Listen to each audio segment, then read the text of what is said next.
चलिए आज हम पढ़ने वाले हैं महाराणा प्रताप के बारे में और किस प्रकार से महाराणा प्रताप और सिसोदिया वंश की स्थापना हुई है। आज इसी के बारे में हम बात करने वाले हैं। तो स्पेशली आज हम पढ़ेंगे सिसोदिया वंश के बारे में।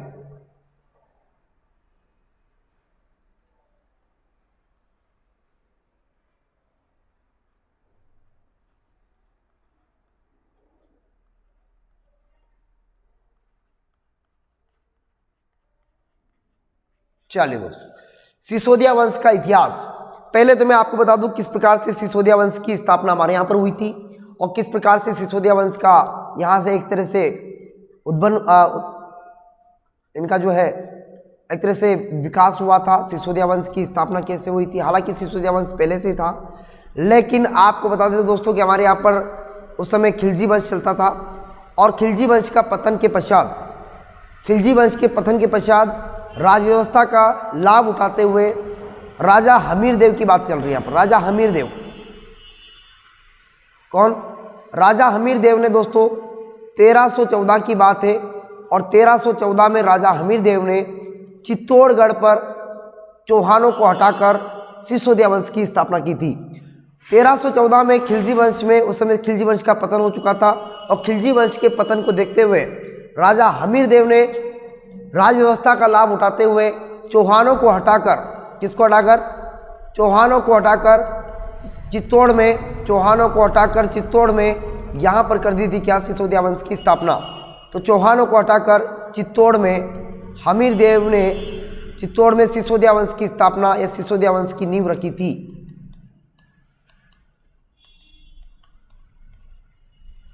क्लियर सभी का? कब नींव रखी सिसोदिया वंश की? तो याद रखना 1314 में।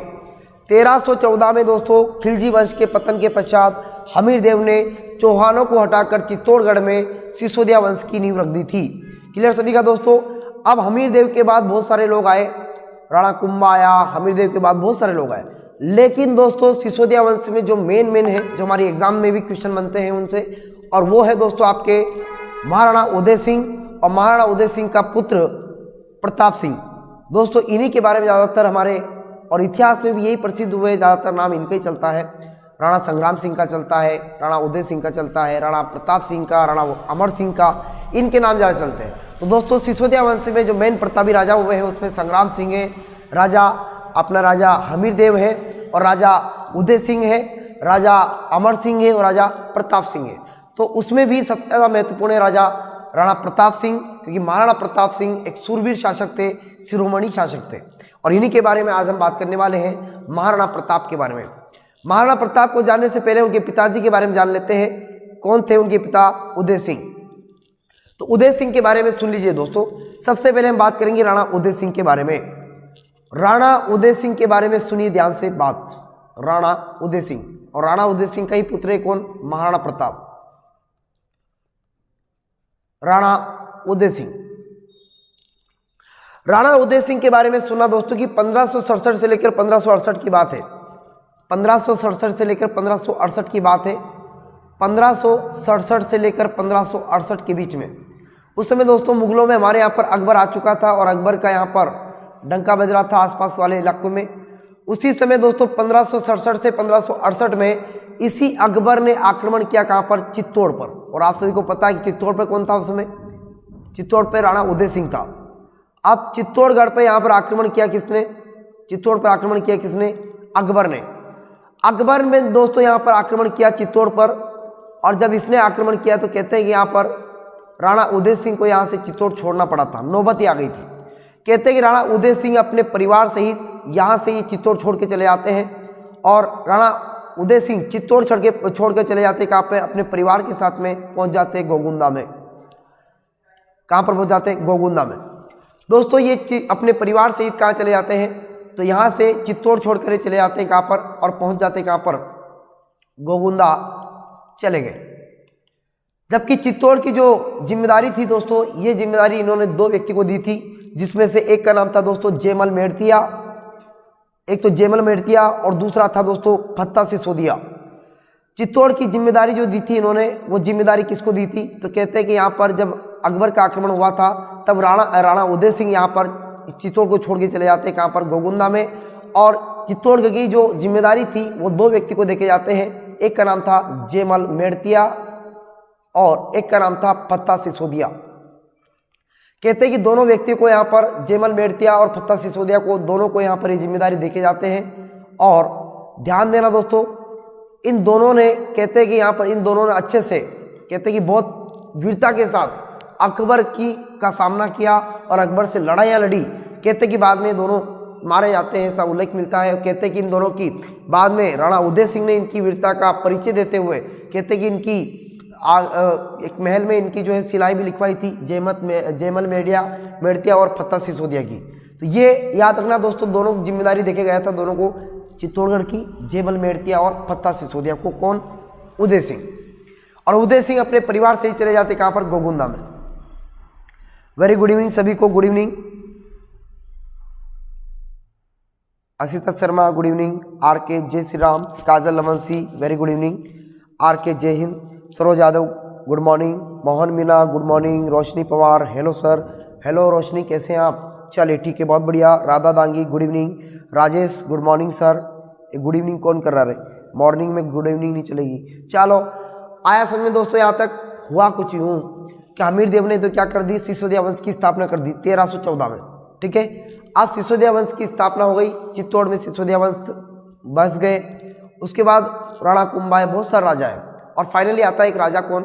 राणा उदय सिंह आया है सिसोदिया वंश में। राणा उदय सिंह के समय 1567 से लेकर 1568 में चित्तौड़गढ़ में क्या हुआ दोस्तों? अकबर का आक्रमण हुआ।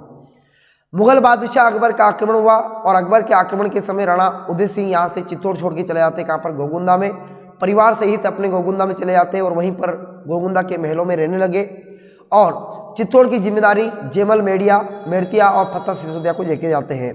कहते हैं कि यहाँ पर अकबर ने जब आक्रमण किया तो कहते हैं कि जेमल मेड़तिया और फत्ता सिसोदिया ने वीरतापूर्वक अकबर की सेनाओं का सामना किया। अब आगे कहानी सुनो ध्यान से, आगे क्या हुआ ध्यान से सुनिएगा आप लोग। आगे कुछ ही हुआ दोस्तों कि राणा उदय सिंह जो था, इसके बारे में सुनिए आप लोग। राणा उदय सिंह ने जिम्मेदारी दे दी। अब राणा उदय सिंह चले जाते कहाँ पर? गोगुंदा में। जब राणा उदय सिंह गोगुंदा चले जाते हैं तो राणा उदय सिंह गोगुंदा पहुंच जाते हैं, और यहाँ पर दोस्तों भाग दौड़ में राणा उदय सिंह की तबीयत हो जाती खराब। कहते हैं कि राणा उदय सिंह की यहाँ पर तबीयत खराब हो गई। अब एक तरह से वृद्धावस्था भी अपना एक जवाब दे रही थी, और बीमारी के कारण दोस्तों यहाँ पर बीमार हो जाते हैं। राणा उदय सिंह बीमार हो जाते हैं कहाँ पर? गोगुंदा में। और गोगुंदा में दोस्तों कहते हैं कि यहाँ पर गोगुंदा में ही इनकी यहाँ पर एक समय ऐसा था कि 28 फरवरी सन 1572 को गोगुंदा में ही दोस्तों 28 फरवरी 1572 को गोगुंदा में ही दोस्तों क्या होता है? यहाँ पर राणा उदय सिंह की क्या हो जाती है? मृत्यु हो जाती है होली के अवसर पर। होली के दिन ही कहते हैं कि होली के दिन ही दोस्तों राणा उदय सिंह की क्या हो जाती है? मृत्यु हो जाती है होली के दिन। अब राणा उदय सिंह की मृत्यु हो जाती है। अब राणा उदय सिंह की पत्नियों के बारे में देखते हैं, और राणा उदय सिंह के कौन कौन से पुत्र थे उनके बारे में देखते हैं। अब राणा उदय सिंह की तो मृत्यु हो गई, लेकिन राणा उदय सिंह की पत्नियों को देखो पहले। राणा उदय सिंह के कहते हैं कि 3 मेन पत्नियां थी। राणा उदय सिंह के 3 मेन पत्नियां थी, और राणा उदय सिंह सिसोदिया के 3 पत्नियां थी। तीनों पत्नियों के बारे में सुनो आप। राणा उदय सिंह के ऐसा बताते हैं कि 3 पत्नियां थी, और तीनों पत्नियों में जो सबसे बड़ी पत्नी थी उसका नाम था जयवंता बाई।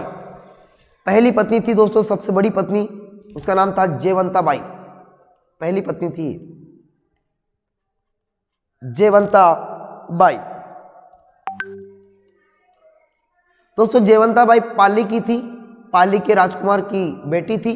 तो कहते हैं कि पाली के राजा की बेटी थी जयवंता बाई। और दूसरी पत्नी थी दोस्तों इनकी, जिनका नाम था सजनाबाई या सज्जाबाई, सजनाबाई, सजनाबाई।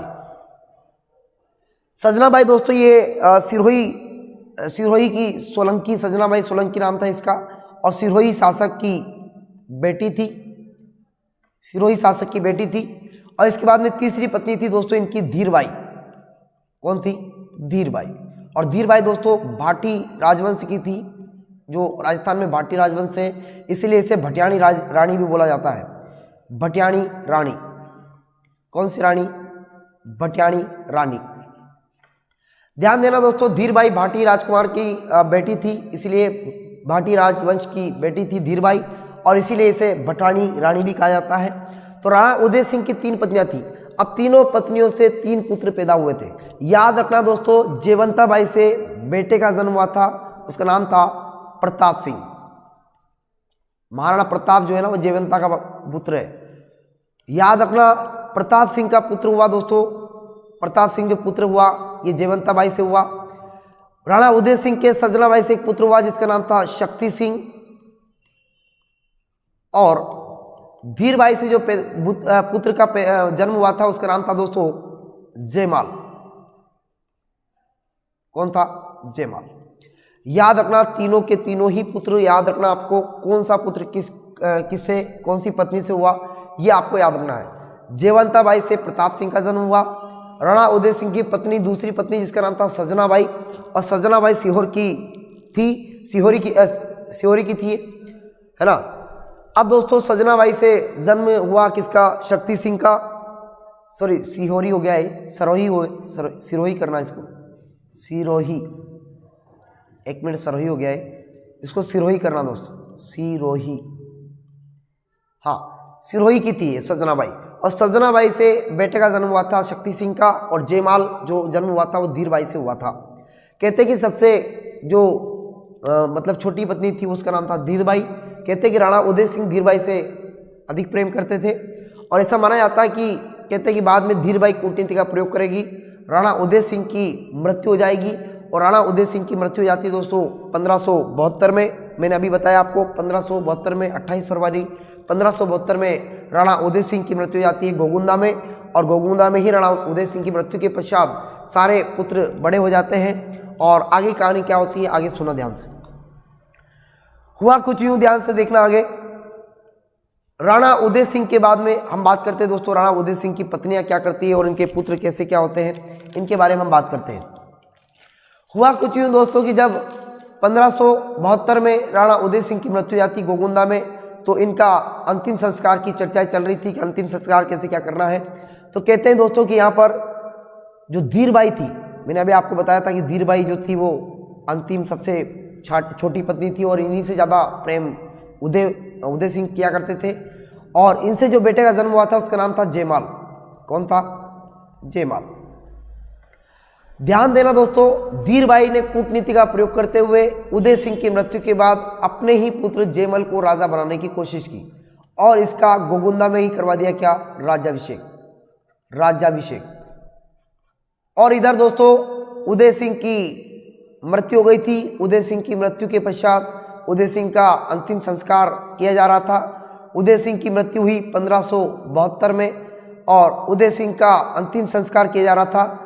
अंतिम संस्कार में प्रताप तो शामिल था, लेकिन सभी लोग आसपास के जितने भी राजा थे, बड़े बड़े राजा सब आए, लेकिन वहां पर कौन नहीं आया? जयमाल नहीं आया। अब सबकी नज़र मान लो पुत्रों पे रहती है, भाई मान लो पिताजी नहीं रहे तो पुत्रों के ऊपर नज़र रहती है। अब जयमाल नहीं आया, बाकी सब आ गए।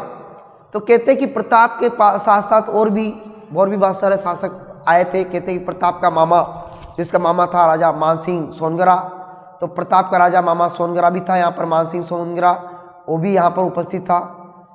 प्रताप का राजा यानी कि जयवंता का बेटा, सॉरी जयवंता का भाई मानसिंह सोनगरा, और मानसिंह सोनगरा भी यहाँ पर उपस्थित हुआ। मानसिंह सोनगरा यहाँ पर आया था।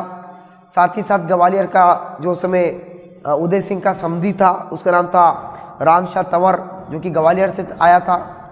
रामशाह तंवर जो कि आपके ग्वालियर से आया था, और रामशाह तंवर भी यहाँ पर उपस्थित था। साथ ही साथ यहाँ पर भील जो लोग थे, आसपास के भील, वो भी यहाँ पर उपस्थित थे। इसके बाद यहाँ पर दोस्तों आपके सभी सिसोदिया सरदार वो भी यहाँ पर उपस्थित थे। सभी सिसोदिया सरदार वो भी यहाँ पर उपस्थित हुए। अब सभी एक ही विचार कर रहे हैं, पर यार जयमाल गया कहाँ? जयमाल कहाँ गया? किसी ने आके खबर दी कि जयमाल का तो गोगुंदा के महलों में राज्याभिषेक हो रहा है। गोगुंदा के महलों में क्या हो रहा है? इसका तो राज्याभिषेक हो रहा है। किसी ने आके खबर दे दी। अब जैसे ये खबर लगी किसको? प्रताप को। प्रताप ने बोला रहे ये क्या हो रहा है, मेरे साथ तो अन्याय हो रहा है, क्योंकि बड़ा तो प्रताप है, जयमल तो छोटा है। और उल्लेख मिलता है कि बड़े पुत्र का ही राज्याभिषेक होता है। सारे के सारे लोगों ने बोला कि यार मामा, इसके मामा मान सिंह ने बोला कि मेरा भानेज तो बिल्कुल योग्य है और मेरा भानेज की जगह आप दूसरे को बना रहे हैं। हालांकि वो भी भानेज ही है, लेकिन रियल भानेज की तो बात अलग होती है। तो कहते हैं कि यहाँ पर मामा जो इसका था मान सिंह सोनगरा, उसने कहा कि नहीं, प्रताप योग्य है और प्रताप को ही राजा बनाना चाहिए। राम सिंह तंवर जो कि राम शाह तंवर जो था ग्वालियर का, उसने भी कहा कि नहीं, वाकई में बात सही है, महाराणा प्रताप को ही राजा बनना चाहिए। इसके बाद दोस्तों जितने भी भील लोग थे वहाँ पर, उन लोगों ने बोला कि प्रताप ही राजा बनना चाहिए। और सभी सिसोदिया सरदारों ने भी कहा कि राणा ही क्या बनना चाहिए, राणा प्रताप ही क्या बनना चाहिए, राजा बनना चाहिए। सभी सिसोदिया सरदारों ने भी यही बात बोली कि राजा कौन बनना चाहिए, प्रताप ही बनना चाहिए। लेकिन धीर भाई ने कूटनीति का प्रयोग करके राजा किसको बना दिया था, जयमाल को राजा बना दिया था। और जयमाल का राज्याभिषेक हुआ कहाँ पर, गोगुंदा में। अब इन सभी लोगों ने बोला कि कोई, अब प्रताप बोल रहा है कि भाई तुम सभी लोग यही बोलोगे कि राज्याभिषेक होना चाहिए, अरे करवाओ। प्रताप ने क्या बोला कि तुम सब एक ही बात बोल रहे हो कि राज्याभिषेक होना चाहिए, होना चाहिए, योग्य होना चाहिए। अरे प्रताप बोल रहा है कि भाई होना चाहिए, क्या करवाते हो, करवाओ। तो कहते हैं दोस्तों सभी ने यहीं पर, जहां पर उदय सिंह की का देह संस्कार करने के पश्चात, यहीं पर दोस्तों 28 फरवरी को ही, उसी दिन 28 फरवरी सन 1972 को, 1572 को ही, 28 फरवरी 1572 को ही उदय सिंह का दोस्तों यहाँ पर क्या होता है, राज्याभिषेक होता है।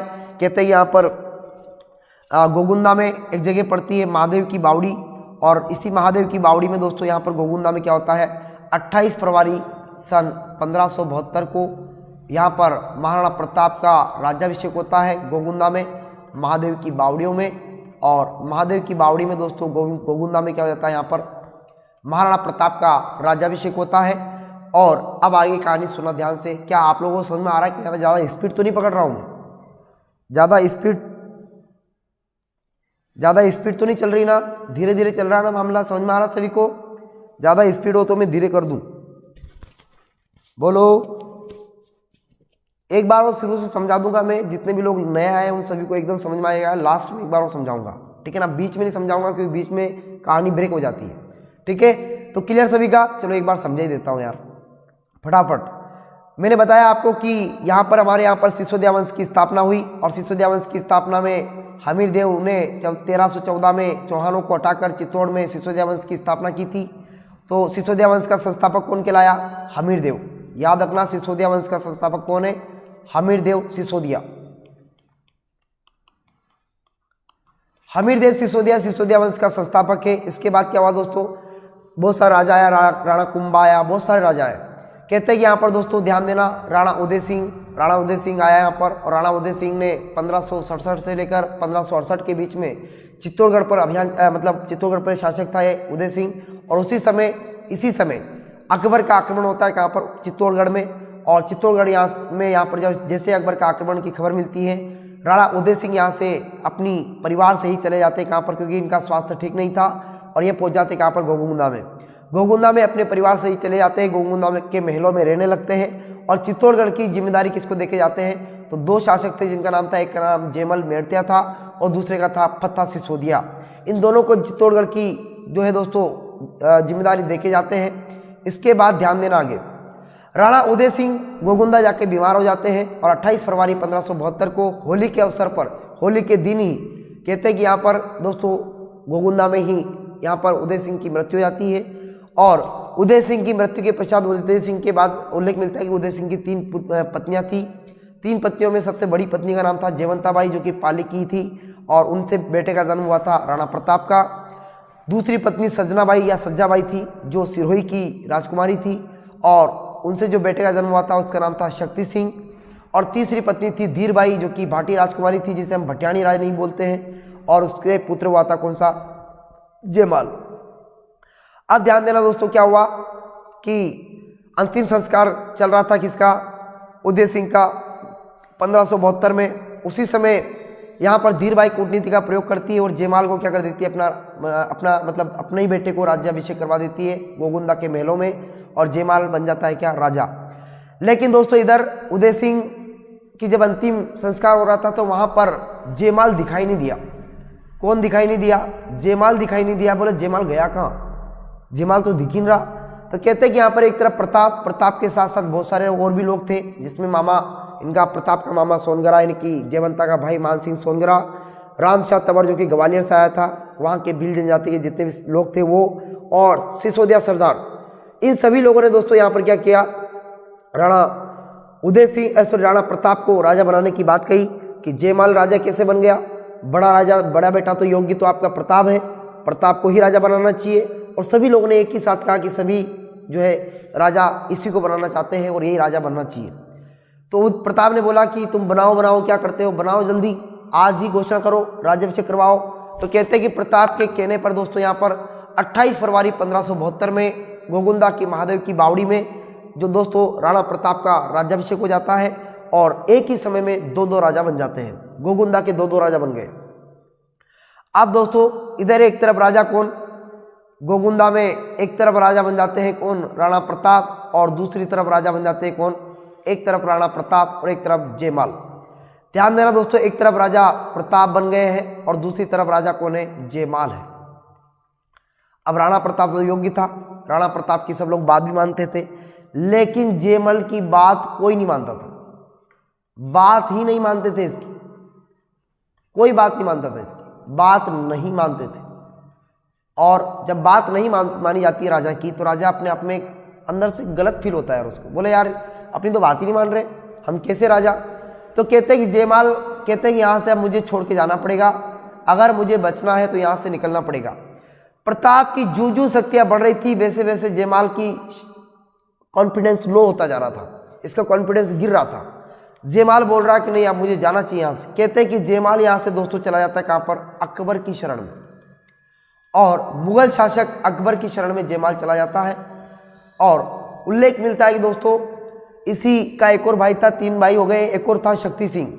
कहते हैं कि एक बार इन दोनों के आपस में लड़ाई हुई थी, प्रताप और शक्ति सिंह के, तो शक्ति सिंह पहले ही चल बसा था कहाँ पर, अकबर की शरण में, पहले चल गया था। तो शक्ति सिंह भी अकबर की शरण में चला गया और जयमाल भी बाद में कहाँ चला गया, अकबर की शरण में चला गया था। अब दोस्तों प्रताप के दोनों भाई अकबर की शरण में जा चुके हैं और प्रताप अकेले शूरवीर बच गए हैं यहाँ पर। अब दोस्तों क्या होता है देखो, अकबर तो यही चाहता था कि कैसे भी करके प्रताप को जो है मैं अपने अधीन कर लूँ और प्रताप को अधीनता स्वीकार करवा दूँ, अकबर तो ये चाहता था। और अकबर ने इन दोनों का बहुत ज़्यादा स्वागत किया, जयमाल का और शक्ति सिंह का, इनको थोड़ा बहुत लालच दे दिया, पद दे दिया।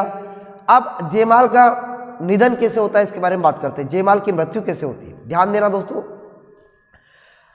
जयमाल पहुंच जाता है कहाँ पर, जयमाल पहुंच जाता है अकबर की शरण में। और जैसे अकबर की शरण में जयमाल पहुंचता है दोस्तों, अकबर ने जयमाल को दोस्तों एक बार 1583 की बात है, 1583 की बात है, 1583 में अकबर ने अजमेर के एक शासक, 1583 में इसी अकबर ने अपना एक शासक था अजमेर का, और जिसका नाम था दोस्तों, सॉरी अजमेर का नहीं, बीकानेर का। 1583 में बीकानेर के शासक राय सिंह को, बीकानेर शासक राय सिंह को दोस्तों अकबर ने भेजा कहाँ पर, सिरोही के शासक के साथ, सुल्तान सिंह के साथ लड़ने के लिए। और उसी के साथ भेजा किसको, जयमल को, कि भाई जा तू राय सिंह की सहायता करना। और कहाँ जाना है इनको लड़ाई करने के लिए, सिरोही जाना, सिरोही जाना है। और सिरोही के शासक कौन, सुल्तान सिंह।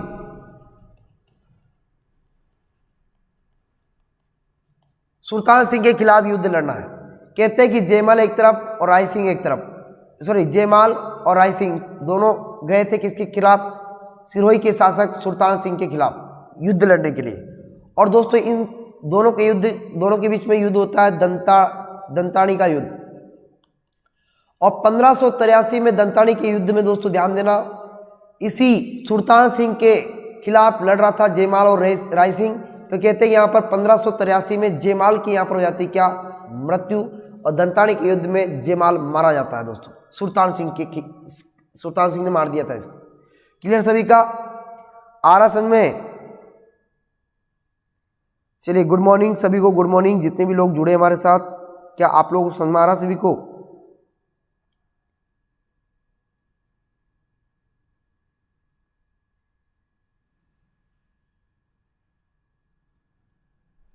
चलिए यहाँ तक क्लियर। ये बात समझ में नहीं आई होगी मुझे पता, आप लोगों को एक बार समझा देता हूँ, एक बार और समझ लो इसको।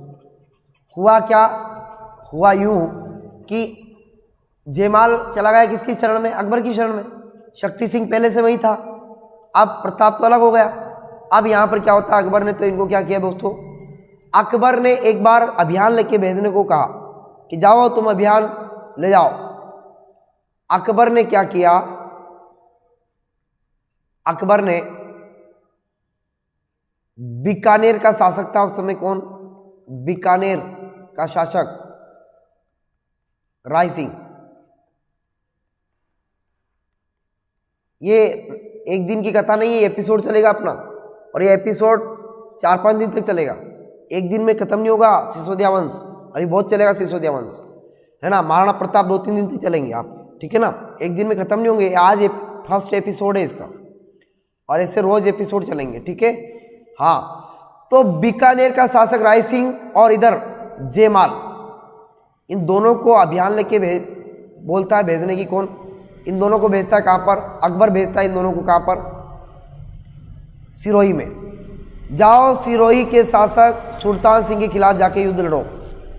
और 1583 की बात है, 1583 में दोस्तों ये दोनों जाते हैं कहाँ पर, सिरोही के शासक सुल्तान सिंह के खिलाफ युद्ध लड़ने के लिए। कहाँ पर जाते हैं, सुल्तान सिंह देवड़ा नाम था पूरा उसका। सिरोही के शासक सुल्तान सिंह देवड़ा के खिलाफ जाते हैं, और सुल्तान सिंह देवड़ा के खिलाफ ये युद्ध लड़ते हैं दोस्तों। सुल्तान सिंह देवड़ा इसके खिलाफ युद्ध लड़ते हैं, और यहाँ पर 1583 में इनके बीच युद्ध हुआ, और इस युद्ध का नाम था दोस्तों क्या, दंतानी का युद्ध। इसी दंतानी के युद्ध में कहते हैं कि 1583 में जयमाल की हो जाती है क्या, मृत्यु, और दंतानी के युद्ध में ये मारा गया। इस प्रकार से जयमाल की मृत्यु हो जाती है। अब फिर हम वापस आते हैं किधर, प्रताप की तरफ, राणा प्रताप की तरफ ध्यान देना। अब यहाँ तक की कहानी क्लियर सर, जयमाल की मृत्यु करवा दी हमने, अब ध्यान देना आगे।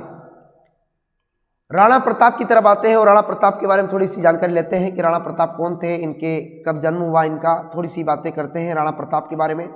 कौन इनके गुरुजी थे कि इसको शूरवीर बना दिया, तो राणा प्रताप के बारे में सुनो, राणा प्रताप के बारे में सुनिए।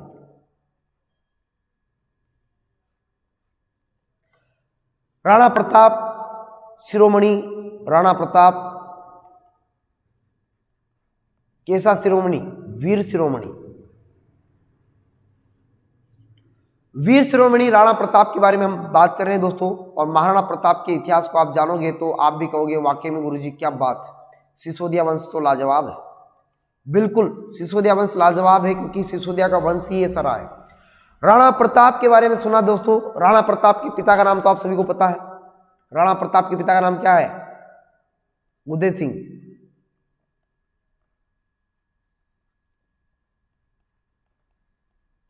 राणा प्रताप के पिताजी कौन है, उदय सिंह। राणा प्रताप की माता कौन है, जयवंताबाई। याद है ना जयवंताबाई, पाली की राजकुमारी थी ये। हाँ, जयवंताबाई इनकी माता है प्रताप की, पिताजी इनके उदय सिंह जी है। और उदय सिंह की मृत्यु 1572 में हुई, तो 1572 में इनका राज्याभिषेक हुआ। और याद रखना राणा प्रताप का 2 बार राज्याभिषेक हुआ था। जब जयमाल की मृत्यु आती है दूसरी बार फिर राज्याभिषेक होता है। जयमाल की मृत्यु के बाद वापस दूसरी बार राज्याभिषेक होता है राणा प्रताप का, अभी बताऊंगा आगे में। तो राणा प्रताप के पिताजी उदय सिंह है और माताजी कौन है, जयवंताबाई है। आगे ध्यान देना दोस्तों, राणा प्रताप का जो जन्म हुआ, तो जन्म के बारे में सुनो। राणा प्रताप का जन्म कब हुआ, राणा प्रताप का जन्म हुआ था दोस्तों 9 मई के दिन, और 9 मई 1540 को राणा प्रताप का जन्म हुआ। 9 मई 1540 को राणा प्रताप का जन्म हुआ। कहाँ पर, गोगुंदा में, सॉरी गोगुंदा में नहीं, कुंभलगढ़ दुर्ग में हुआ था। याद रखना, ये प्रश्न आता है, याद रखना दोस्तों, गोगुंदा में नहीं हुआ था। इनका जन्म स्थान जो है, याद रखना, इनके जन्म का स्थान है गोगुंदा, सॉरी कुंभलगढ़ दुर्ग। कौन सा दुर्ग, कुंभलगढ़ दुर्ग। गोगुंदा में नहीं हुआ था, कुंभलगढ़ दुर्ग में हुआ था। राणा कुंभा, याद है, कुंभलगढ़ दुर्ग बहुत बड़ा दुर्ग है दोस्तों ये, कुंभलगढ़ दुर्ग। सिसोदिया का सबसे बड़ा दुर्ग यही है, कुंभलगढ़ का दुर्ग। हाँ, राणा कुंभा। याद होगा ना आपको। चलिए, तो कुंभलगढ़ दुर्ग जो है दोस्तों वहां पर भी कहां पर हुआ, तो वहां पर भी मैं आपको बता दूं, वहां पर भी बादल महल पड़ता है, वहां पर बादल महल प्रश्न आता है, अलग अलग बादल महल, कुंभलगढ़ दुर्ग के बादल महल। और याद रखना दोस्तों, बादल महल के भी कटारगढ़, बादल महल कहां पर है, बादल महल के भी एक जगह कटारगढ़, कटारगढ़, और कटारगढ़ में भी एक जूनी कचेरी पड़ती है, जूनी कचेरी, जूनी कचहरी, उस जूनी कचेरी में हुआ था दोस्तों इनका जन्म। प्रश्न कभी कभी तीनों ही ऑप्शन में दे देता है दोस्तों, ये रीट स्पेशल लगता है, रीट राजस्थान रीट में स्पेशल लगता है ये टॉपिक, याद रखना आप लोग। प्रश्न आता है रीट के अंदर, पूछता है कि बताइए राणा प्रताप का जन्म कहाँ हुआ था, तो कुंभलगढ़ दुर्ग नहीं देता है वो देता है बादल महल, कभी कभी बादल महल ना दे के जूनी कचेरी दे देता है, कभी कटारगढ़ दे देता है। तो ये थोड़ा सा आपको याद रखना है दोस्तों, ठीक है ना। हाँ, क्लियर सभी का। इस जूनी कचेरी को दोस्तों याद रखना, ये बोलते हैं इसको झाली रानी की मालिया, झाली रानी की मालिया, झाली रानी की मालिया, इसे क्या बोलते हैं, झाली रानी की मालिया बोलते हैं इसको, ठीक है ना। हाँ, जूनी कचेरी को झाली रानी की मालिया बोलते हैं इसको, ठीक है।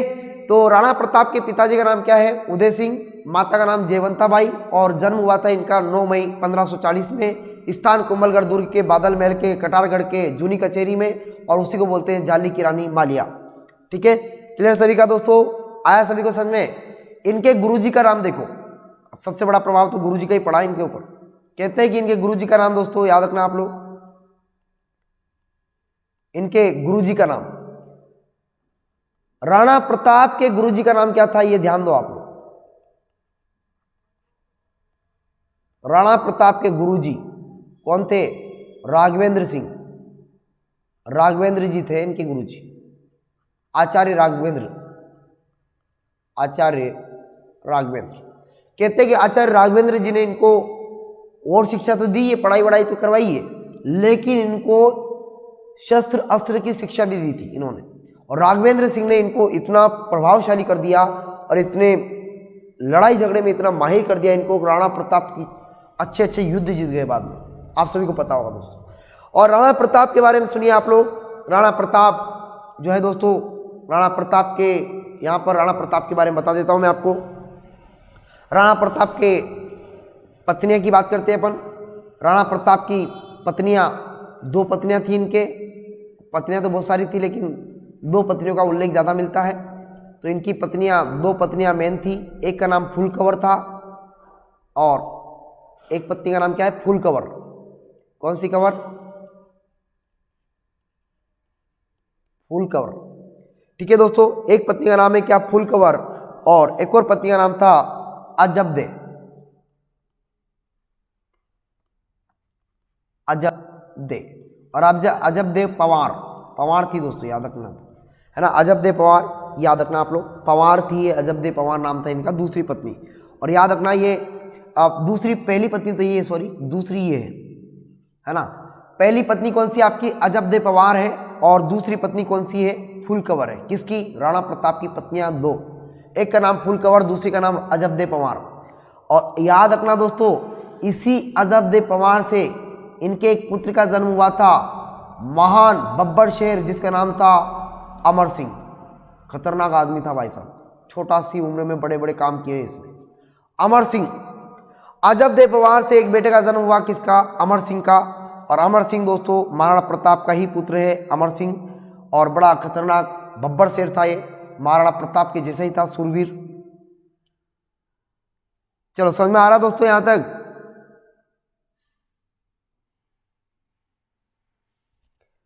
अच्छा एक मिनट, आपके कमेंट क्यों नहीं आ रहे भैया साहब, आपके कमेंट कम दिख रहे हैं, क्या बात है।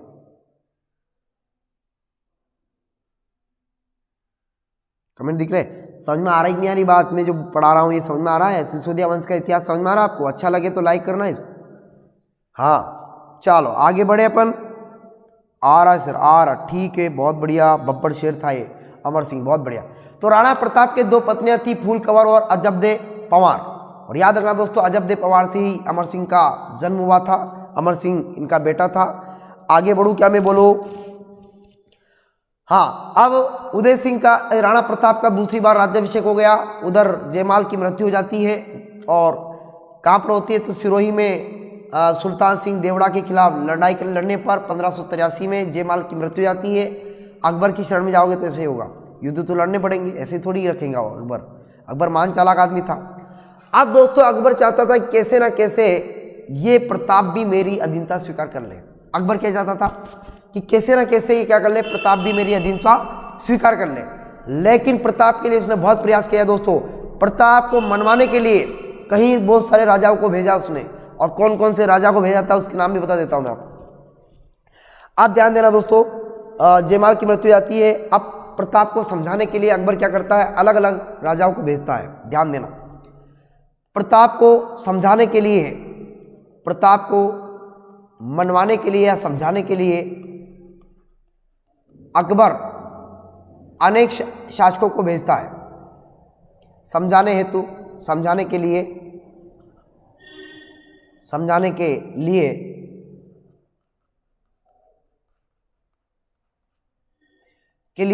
अकबर अनेक राजाओं को भेजता है।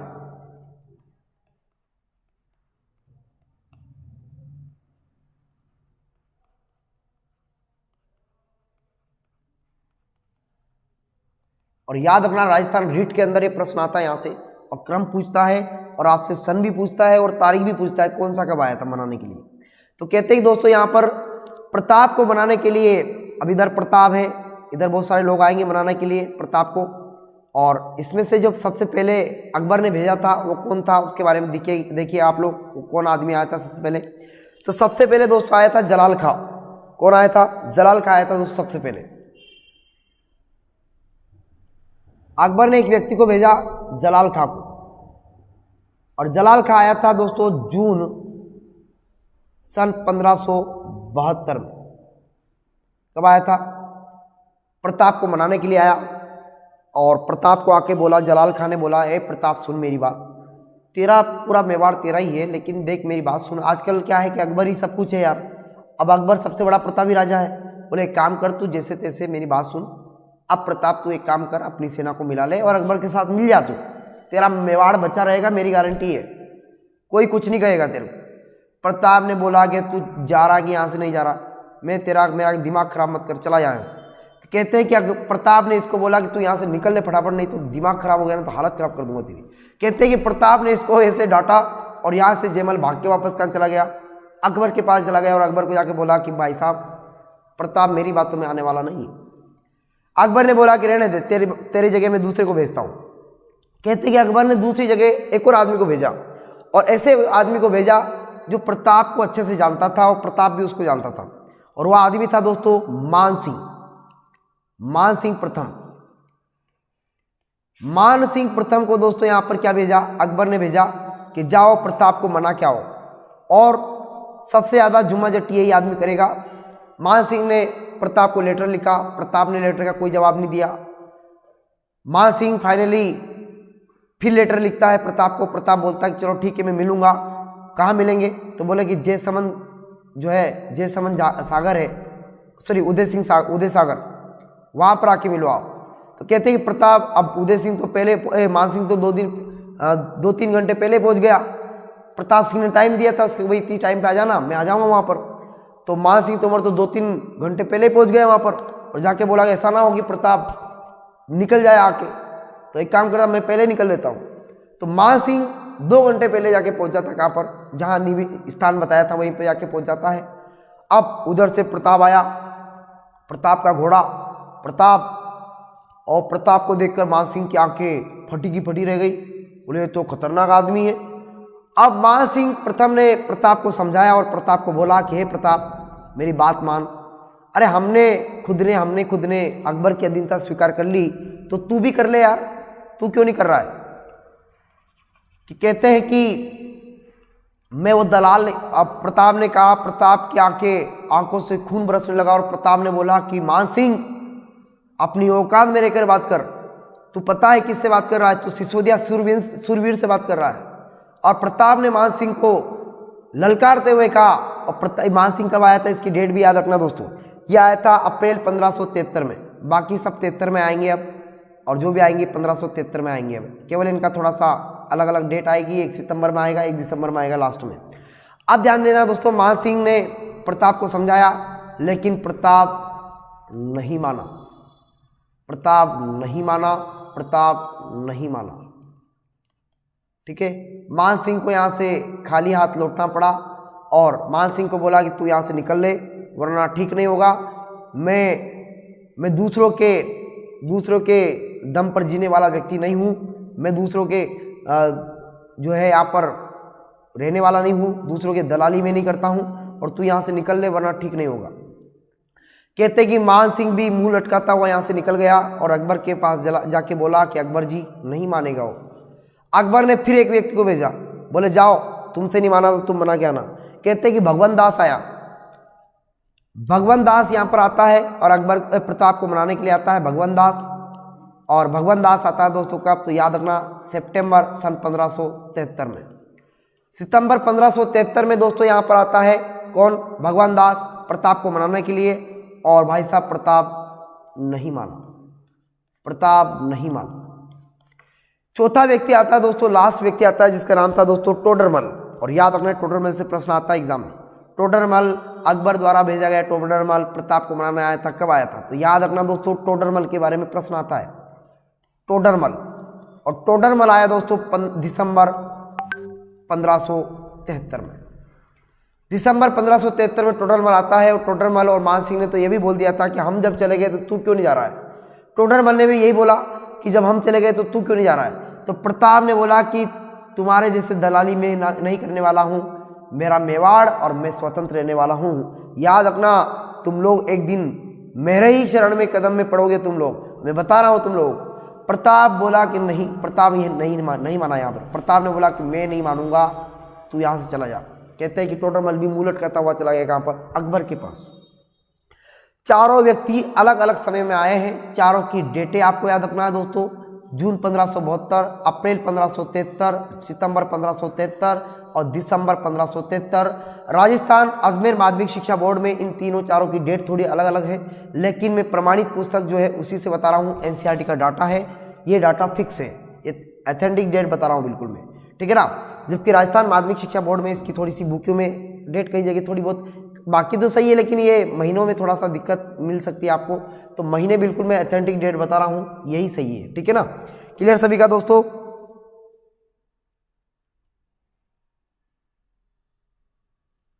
चलिए क्लियर सभी का दोस्तों, यहां तक आया समझे सभी को। तो प्रताप को समझाने के लिए अनेक राजाओं को यहां पर भेजता है, लेकिन प्रताप नहीं मानता है और सारे के सारे राजाओं को वापस जाना पड़ता है। क्या कहानी क्लियर हुई दोस्तों यहां तक की? आगे बढ़ूं मैं, और ये इनको याद करने की ट्रिक बताऊं क्या, जाम माटो ट्रिक याद कर लेना आप लोग। जाम माटो, जा से जलाल खान, माँ से मान सिंह, जाम भाटो, कौन से भाटो, जाम भाटो। जा से जलाल खां, माँ से मान सिंह, भा से भगवंत दास और टॉस हो जाएगा टोडरमल, ठीक है। जाम भाटो इसकी ट्रिक है याद करने की, ठीक है। क्लियर सभी का। इनका क्रम भी आपसे पूछा जा सकता है एग्जाम में, तो क्रम भी याद रखना है कि प्रताप को समझाने के लिए अकबर ने किसे सबसे पहले भेजा था, दूसरे नंबर पे किसे भेजा था, तीसरे पे किसे भेजा था, चौथे पे किसे भेजा था, इसे क्रम भी पूछ सकता है। इसलिए जाम भाटो ट्रिक याद करना है, जाम भाटो। कौन सा भाटो, जाम भाटो। क्लियर सभी का। जा से जालाल खां, माँ से मान सिंह प्रथम, और भा से हो जाएगा भगवंत दास, और टो से हो जाएगा टोडरमल, ठीक है। इनका क्रम भी आपको याद करना है, कोई समस्या ही नहीं है, आराम से याद हो जाएगा, है ना, हो जाएगा। चलो, क्या प्रताप सिंह के बारे में यहां तक कहानी क्लियर हुई? अब मैं आगे बढ़ता हूं। हुआ कुछ यूं दोस्तों कि एक बार आया था सिरोही, आया था कौन, मान सिंह प्रथम आया कहां पर, सिरोही। अब सिरोही आता है तो मेवाड़ से होते हुए गुजरना पड़ता है, और मेवाड़ में तो राणा प्रताप।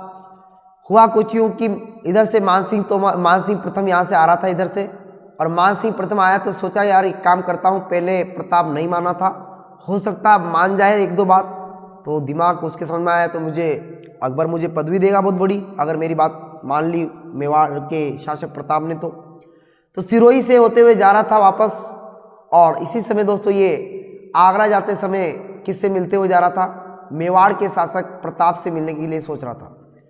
अब प्रताप से मिलने के लिए सोचने के लिए गया था दोस्तों, और ये बात है 1575 की बात है, ज़्यादा पुरानी बात नहीं है। सिरोही से होते हुए ये मान सिंह तोमर जाता है, मेवाड़ होते हुए जाता है प्रताप को मनाने के लिए। लेकिन उस समय किस्मत ये हुआ मान सिंह का कि प्रताप उस समय वहाँ पर उपस्थित नहीं था। अब गया होगा कहीं, राजा तो राजा होता है, कहीं भी घूमता है, बहुत सारे काम होते हैं राजा के, तो राजा नहीं मिला वहाँ पर। राजा नहीं मिला तो ठीक है, लेकिन कौन मिला? कहते हैं कि यहाँ पर मेवाड़ के राजगद्दी पर उस समय दोस्तों इसी प्रताप का छोटा शेर, बब्बर शेर, जिसका नाम था अमर सिंह। और मिला कौन? अमर सिंह। छोटा सा बच्चा, ज़्यादा उम्र नहीं थी, छोटा सा बच्चा अमर सिंह दोस्तों यहाँ पर इस महलों में इधर उधर टहल रहा है। जाकर मान सिंह ने ऊंचे स्वर में जाके पूछा कि प्रताप कहाँ है? राणा भी नहीं बोला, क्या बोला? प्रताप बोला।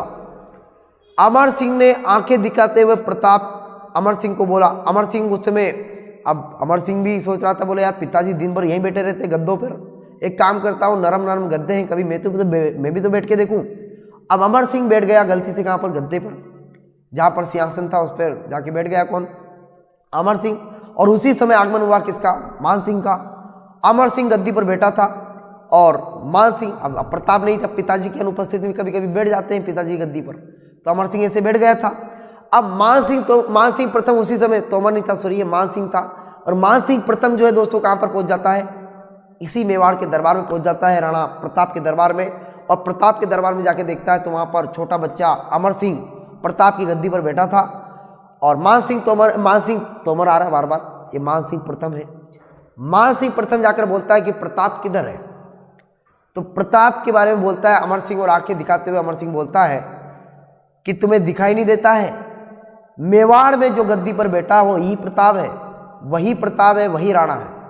और तुम्हारे प्रताप कहने का जो तरीका है मैं समझ रहा हूँ, तुम जिस भाषा में बात कर रहे हो मान सिंह, तुम्हें हमारे सिसोदिया वंश के साथ में राणा शब्द लगाना पड़ेगा, तभी हम आपको तवज्जो देंगे, वरना कोई मतलब नहीं है।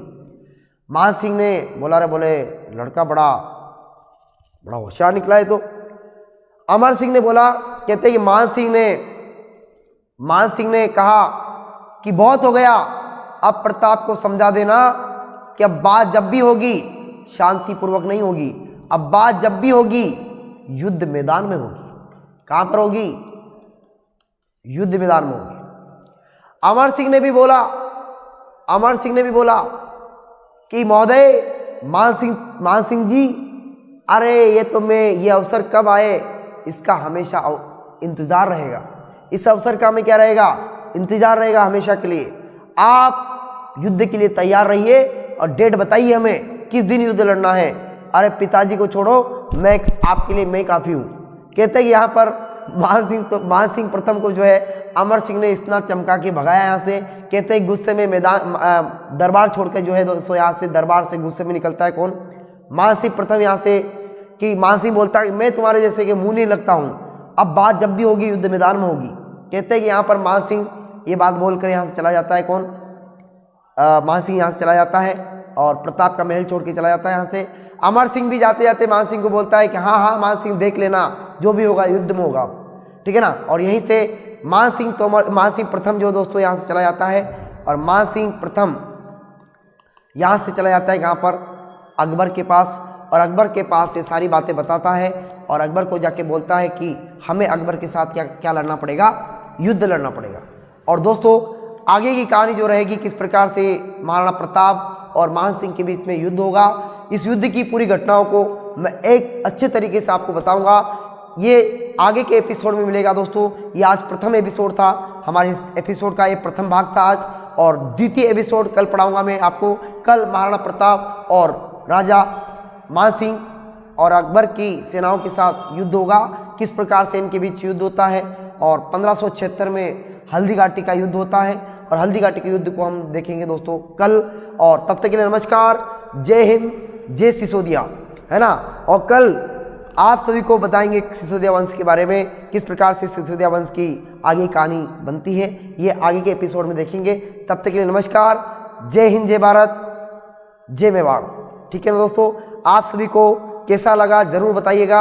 अगर अच्छा लगा हो सिसोदिया वंश का, राजवंश का ये एपिसोड, तो आप ज़रूर इसको शेयर कीजिएगा, लाइक कीजिएगा, अधिक से अधिक सिसोदिया वंश के इस एपिसोड को आगे बढ़ाइएगा। बहुत बहुत धन्यवाद, नमस्कार, जय हिंद जय भारत। मिलते हैं शाम को 5 बजे, हमारी ज्योग्राफी की क्लास रहेगी 5 बजे लेट्स कैंप एग्जाम पर। तो वहाँ पर आज हम पढ़ेंगे ज्योग्राफी में आगे का एपिसोड। ठीक है, और ये एपिसोड कल इसी टाइम पे 10 बजे मिलेगा आपको। 10 बजे, आज थोड़ा लेट हो गए थे, 10 बजे आपको टाइम पे मिल जाएगा। ठीक है, बहुत बहुत धन्यवाद, नमस्कार।